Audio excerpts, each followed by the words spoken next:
네, 강프로입니다. 자, 두산 에너빌리티 보겠습니다. 자, 일단 금요일 날 5.6% 상승해서 끝났습니다. 자, 그리고 최근에 많이 빠졌죠. 이게 왜 빠졌는지를 우리가 알고 있읍시다. 일단 체코 원전 관련돼서 이야기를 드리겠습니다. 자, 내용 보면 체코 원전 잡은 대우건설 글로벌 시장 정조준 해외 확장을 가속화하겠다. 자, 근데 대우건설 주가 한번 보여드릴게요. 이렇습니다. 꼬라지가 이래요. 7월 달에 뭐가 있었죠? 체코 원전에 대한 그쵸, 첫 번째 발표가 있었죠. 근데 어떻게 됐나요? 올랐다가 빠졌습니다. 이때 두산에너빌리티도 마찬가지예요. 이때 제가 매매한 내용을 오픈해서 이야기를 드릴게요. 여기 보시면 ABL 바이오인데 이건 뭐 다른 종목이긴 하지만 어떻습니까? 최근에 시장이 폭락하고 있는 상황 속에서도 23%대 수익 구간 만들어냈고 50% 물량이 남아 있습니다. 이미 그 부분은 50% 이상의 수익 구간을 넘어갔어요. 자, 그러면 두산 에너빌리티 보자고요. 자, 내용 보시면 어때요? 이때 구간이죠. 작년 7월 달에 신고가 구간에서 매매 구간을 계속 잡았습니다. 신고가를 만들려면 뭐가 필요하죠? 돈이 필요합니다. 그쵸? 근데 체코 원전에 대한 내용이 나왔는데도 불구하고 확정이 됐는데도 불구하고 어떻게 됐어요? 떨어졌습니다. 저는 첫날에 이렇게 떨어진 부분을 보고 어떻게 했다? 매도 구간을 잡고 그 이후로 매매를 아예 안 하다가 신고가를 다시 올라가는 부분을 확인하고 나서 매매 구간을 잡고 지금까지도 매매 구간을 계속 잡아가고 있습니다. 그러면 지금 떨어진 건 뭐예요? 미증시에 대한 불안함 때문입니다. 미증시 불안은 왜 해요? 관세 때문에. 근데 이 관세에 대한 부분도 시장을 계속해서 흔들 겁니다. 근데 이제는 일단락됐다. 다음 주부터는 한국 시장은 완만하게라도 계속해서 강세 구간을 만들어 갈 거고 그때 강할 수 있는 종목군은 두산 에너빌리티를 포함해서 어떤 종목군들이다? 주도주군들이다. 주도주는 뭐다? 신고가 종목이다. 자, 그러면 두산 에너빌리티와 함께 제가 다른 종목군들 지금은 두산 에너빌리티만 매매하고 있는데 두산 에너빌리티를 작년에 매매했을 때 두산도 같이 매매를 했습니다. 어떻습니까? 신고가에 갔기 때문에 어때요? 14%나 수익 구간을 만들어냈고요. 그리고 나서 매매를 안 하다가 이때부터는 그쵸? 올해 들어서는 두산 에너빌리티만 매매 구간을 잡고 있다. 이 구간에서 대우건설 같은 거 그쵸? 제가 매매를 안 했죠. 대우건설 딱 쳐서 보면 안 했습니다. 왜 안 했을까요? 신고가를 가지 않았기 때문에. 그쵸? 신고가를 가는 데는 거래가 필요하고 지금 체코 본계약에 대한 문서를 작성하고 있다는 내용이 나왔는데도 불구하고 아직까지 고가를 올라가기 위한 돈을 시장에서 인정해주지 않고 있다. 금요일날 거래대금 20억밖에 안 돼요. 근데 두산 에너빌리티는 어때요? 두산 에너빌리티 그쵸? 거래대금 1600억 이것도 적습니다. 신고가를 갈 때 거래대금은 어때요? 그렇죠? 1조 이상이 돼요. 그럼 여기서 우리가 볼 수 있는 부분은 뭐예요? 시장에서 인정해 주는 건 두산 에너빌리티다. 그러면 두산 에너빌리티가 체코 계약으로 인해서 이런 시세를 내왔던 것일까? 이런 엄청난 거래 대금을 만들어 왔던 것일까? 그게 아닙니다. 미국과의 연동성이 있어야 돼요. 그 부분은 어떻게 우리가 봐야 되느냐? 볼게요. 미국과의 연동성, 즉 원전이 필요한 이유에 대해서 우리가 생각을 해보자는 겁니다. AI예요. AI. AI는 GPU가 필수적으로 필요합니다. 그럼 GPU가 필요한 부분은 데이터 센터를 많이 짓겠다는 거죠. 데이터 센터엔 뭐가 필요해요? 에너지가 필요합니다. 그럼 그 막대한 에너지를 감당하다 보니까 미국에서 전기 부족 사태가 일어나기 시작했고 이런 부분에 대한 해결책은 바이든 때는 원전만을 밀었었고요. 트럼프 때는 원전과 함께 석탄을 계속해서 떼야 된다. 검은 황금 이거 왜 안 써? 기후위기는 사기야. 이게 진짜든 아니든 간에 어쨌든 간에 원전은 계속 포함되어 있을 수밖에 없다. 가장 싼 에너지는 원전입니다. 그렇기 때문에 여기 신고가 구간이 다시 나왔었던 거고 거래 대금을 보더라도 이달 당시에 2월 14일 날 이 당시에 1조 5천억 원의 거래 대금을 터뜨리면서 올라갔었던 이유도 이것 때문에 그렇습니다. 자, 그러면 두산 에너빌리티에 대한 실적이 지금 좋으냐? 그리고 앞으로 SMR 관련된 매출 인식이 지금 되고 있느냐? 그렇진 않아요. 이렇게만 보면 매년 1조 원 이상의 이익을 남기는 것 같죠. 그럼 별도의 이익으로 보면 실적으로 보면 어떻습니까? 여기 별로 안 좋죠. 그러면 이런 부분들이 왜 발생할까요? 그걸 생각해 보자는 겁니다. 두산 밥켓에 대한 실적이 빠진 게 별도 실적입니다. 그렇죠? 재무제표를 별도로 돌려서 보면 두산 밥켓의 실적이 빠져요. 그럼 성장은 하고 있지만 시가총액 20조 원 가까운 시가총액 보세요. 그렇죠. 지금 떨어졌으니까 한 14조 원 되는데 고가까지 올라갔을 때는 20조 원 넘어갑니다. 그러면 당연히 두산 에너빌리티는 어때요? 고평가 종목이다. 그러면 고평가를 왜 받고 있어요? 앞으로 좋아질 수밖에 없으니까. 뭐 때문에? SMR 때문에. 체코 원전에 대한 부분은 주가에 그렇게 큰 영향을 주지 않습니다. 그럼 최근에 이렇게 목요일과 금요일, 목요일 날 한 7% 정도 상승 구간이 나왔고요. 금요일 날에도 어때요? 6% 상승 구간이 나왔는데 저는 매수 구간 잡은 게 아까 전에 제가 보여드렸죠? 목요일 날 잡았습니다. 수요일 날 무슨 일이 있었어요? 미증시의 폭등. 자, 그러면 아까 전에 제가 두산 에너빌리티가 강한 이유, 강한 움직임을 보일 것이라는 그 이유 뭐라 그랬죠? 선반영되고 있다. 어떤 부분에? SMR에. 그렇죠? 자, 그러면 나스닥은 어떻게 되는 거예요? 지금 엄청나게 빠졌습니다. 고가 대비 저가 폭이 어때요? 26%예요. 나스닥이 20% 이상 빠졌다? 경기 침체, 최소한 경기 둔화에 대한 선반영이 되고 있다는 겁니다. 근데 아직까지 경기 침체나 경기 둔화는 오지 않았죠. 그럼 여기서 우리가 볼 수 있는 부분은 뭐예요? 나스닥도 선반영을 받는다. 그럼 나스닥에 포함되어 있는 주식들이 뭐가 있어요? 우리가 이름만 대면 알만한 기업들, 애플, 테슬라, 엔비디아, 마이크로소프트, 아마존, 그리고 많이 보실 텐데 넷플릭스, 이런 기업들입니다. 그러면 이런 기업들이 지금 엄청나게 많이 빠졌다는 거죠. 엔비디아도 고가 대비해서 막 30%, 40% 이렇게 빠졌습니다. 이런 부분들이 왜 나와요? 미국 시장이 경기 침체나 경기 둔화 구간으로 빠질 수 있기 때문에, 뭐 관세 때문에. 근데 이 관세가 트럼프 하는 짓을 보면 계속해서 이야기를 할 것 같죠. 이번 주를 기점으로 다 끝났습니다. 왜? 채권 금리 때문에 그래요. 자, 내용을 한번 보여드리면 이 내용인데 어때요? 지금 4.5%입니다. 근데 지난주까지는 시장이 빠질 때마다 어떻게 됐어요? 채권 금리가 계속 내려왔죠. 그러면 이건 관세로 인해서 미국의 경기가 안 좋아질 거야. 이렇게 된 겁니다. 근데 트럼프가 텍스컷, 세금까지 줄이겠대요. 아니, 경기가 안 좋아지면 세수가 주는데 세금까지 줄이면 어떻게 해? 채권 더 발행해야 되겠네. 채권 금리가 올라가기 시작해요. 근데 이 올라가고 나서 보니까 어떤 부분이 발생한다? 미국은 지금 재정 적자를 보고 있잖아요. 근데 미국이 재정 적자를 보고 있는 이유는 기축통화국이기 때문에 그렇거든요.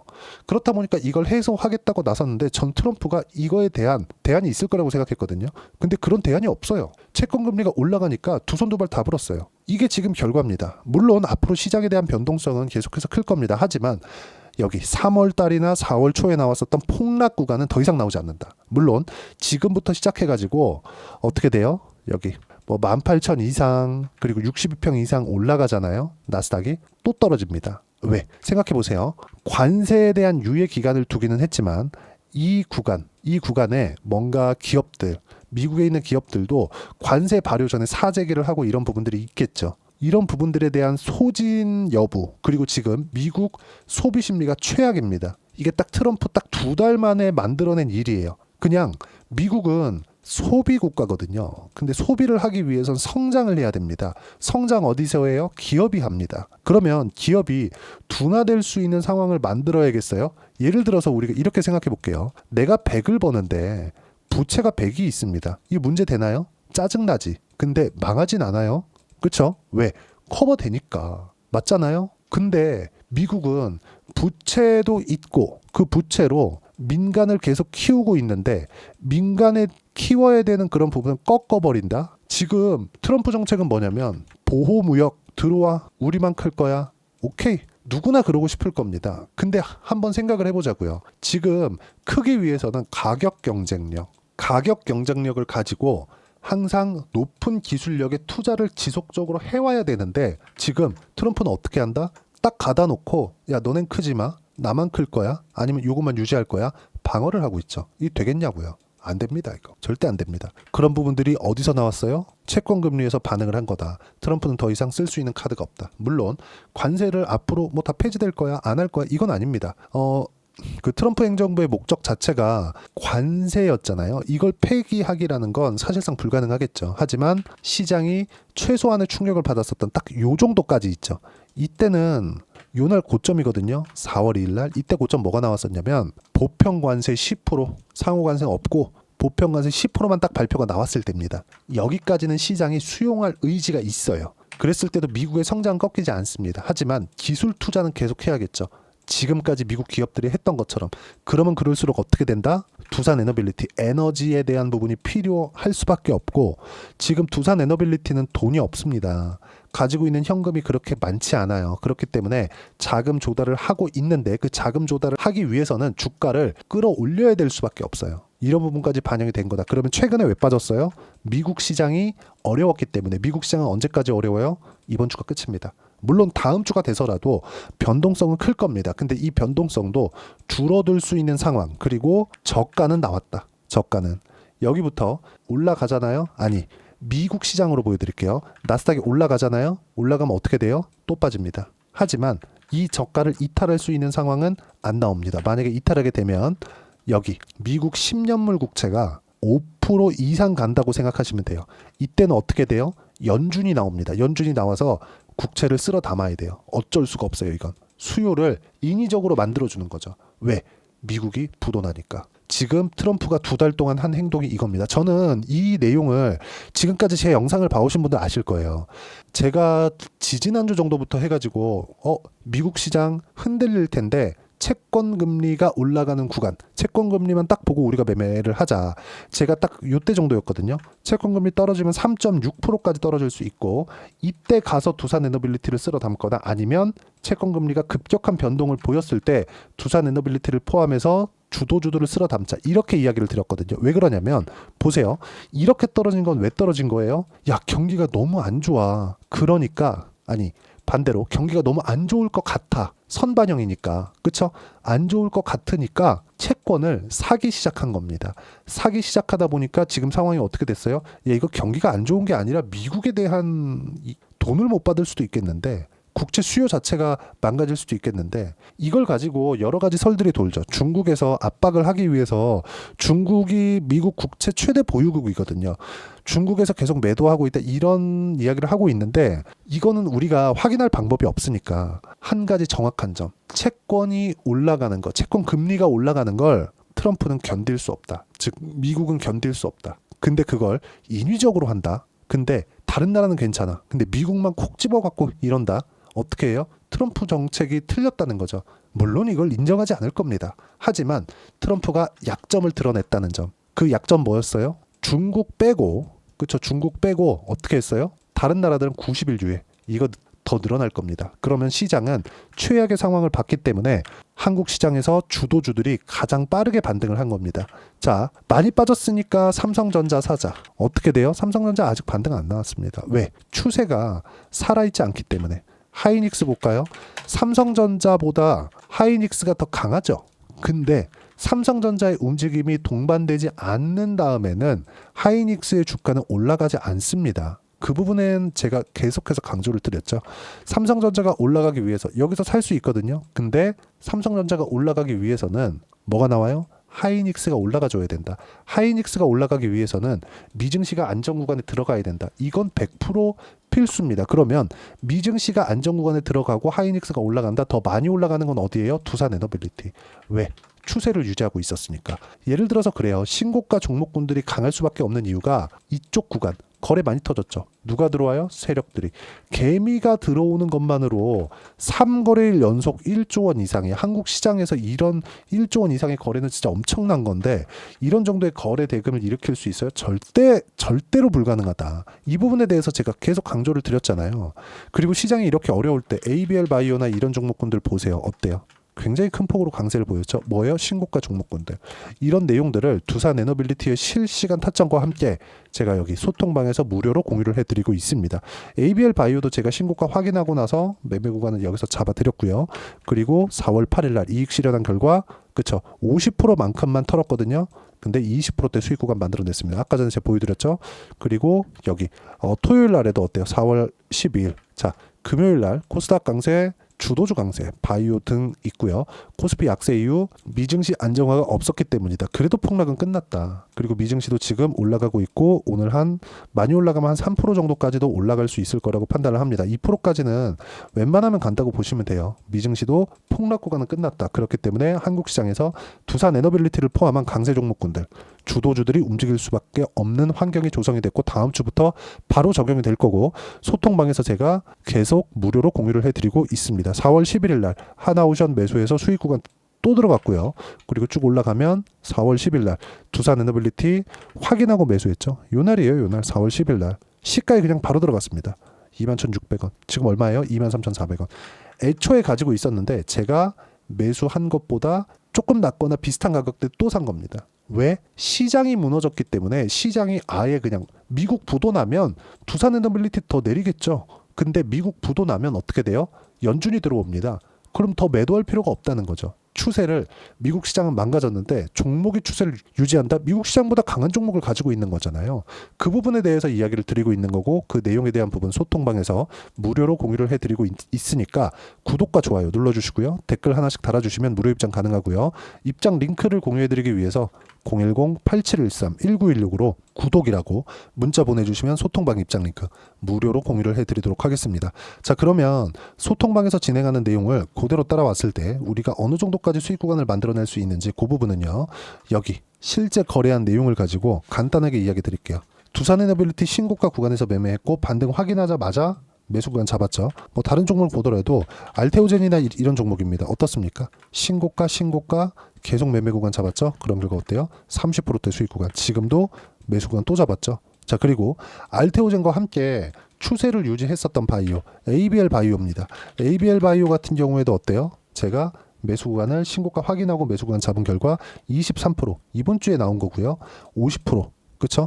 여기 쭉 보시면 50%만큼만 매도를 했기 때문에 어때요? 나머지 물량은 50% 이상 수익 구간에 있습니다. 이런 부분들을 소통방에서 무료로 공유를 해드리고 있으니까 구독과 좋아요 눌러주시면 무료 입장 가능하고요. 입장 링크는 010-8713-1916으로 구독이라고 문자 보내주시면 소통방 입장 링크 순차적으로 공유를 해드리도록 하겠습니다. 자, 그러면 이렇게 가격대를 잡고 매매하기 위해서 나는 어떤 이해를 해야 될까? 그 이론적인 부분은 여기 두산 에너빌리티의 단기 보유 전략. 단기는 2주입니다.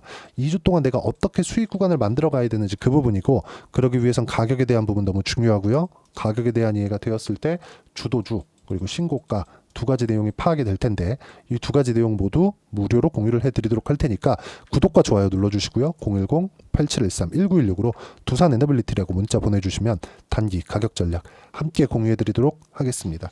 자, 관세라는 그 또라이 짓을 하면서 지금 미국 시장 완전히 망가졌는데 그 망가지는 부분이 있다고 하더라도 ABL 바이오 같은 신고가 종목군들은 강했습니다. 두산 에너빌리티도 조정을 받기는 했지만 그렇죠? 미국 시장의 안정화에 딱 들어간 그 이틀 어떻게 됐어요? 가장 빠르게 반등을 했다. 다음 주에 더 올라갈 겁니다. 더 올라가는 구간에서 어떻게 우리가 매도 구간을 잡고 다시 매수 구간을 잡아야 되는지 그 내용에 대한 부분은 소통방에서 제가 무료로 공유를 해드리고 있고요. 여기 입장 링크는 요 내용 010-8713-1916으로 구독이라고 문자 보내주시면 무료 입장 가능하고요. 무엇보다도 아까 전에 제가 보여드렸었던 내용 알테오젠을 매매하면서 ABL 바이오 매매하고 23% 수익 구간 만들어내죠. 예를 들어서 한화오션 같은 경우에 보더라도 어때요? 57% 수익 2월달에 났거든요. 근데 신고가에 매매했죠. 근데 이 이후에 삼성중공업 보면 어때요? 2월달부터 매매를 해서 17%의 수익 구간 또 만들어냈다. 또 올라가요. 하나오션 여기서 또 샀잖아요. 그렇죠. 왜? 하나오션이 가장 조선주에선 대장이니까. 그럼 저는 뭐만 하고 있다? 신고가 주도주. 이건 뭐다? 대장주. 그렇죠. 그럼 요 내용 두산 에너빌리티와 함께 어떤 종목을 해야 되는지 딱 4월 달에 크게 올라갈 수 있는 종목 제가 딱 한 종목만 준비를 해놨으니까 영상 끝까지 시청하시고요. 모든 분들이 성공 투자하셨으면 참 좋겠습니다.